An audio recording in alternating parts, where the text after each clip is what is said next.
welcome, and thank you so much for joining us today. You know, family safety should be a priority in every single household, but sometimes families aren't aware of the lurking dangers that are there until tragedy strikes.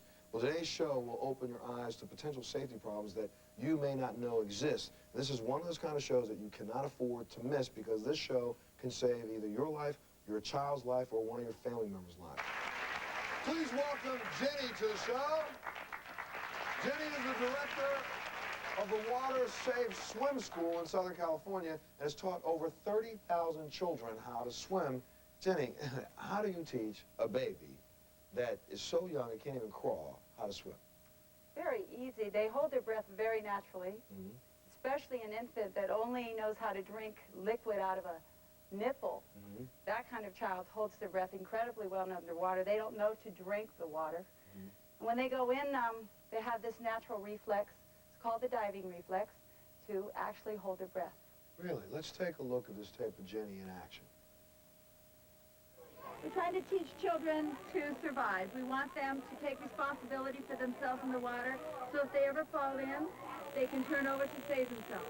We want them to totally respect the water. We don't want them to have this idea that somebody's always going to be there to catch them every time they fall in the pool. We want them to understand that water is something to be careful with. We do not want them to be afraid of it, but we don't want any false sense of security. We teach them to back float because that's where the air is. The younger you start them, the easier it is to teach them. They have a natural ability to hold their breath when they go underwater.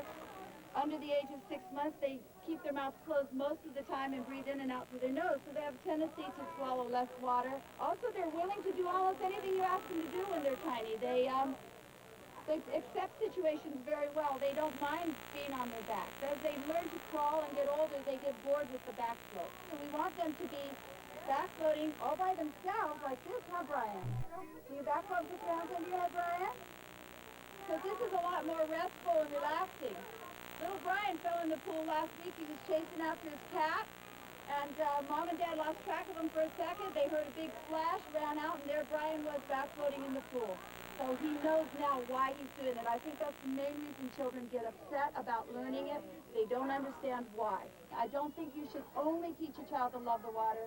If you teach them to love it, you better teach them to respect it. Without a doubt. Wonderful job. But I got to back up for a second. Looking at that tape, I saw a baby that was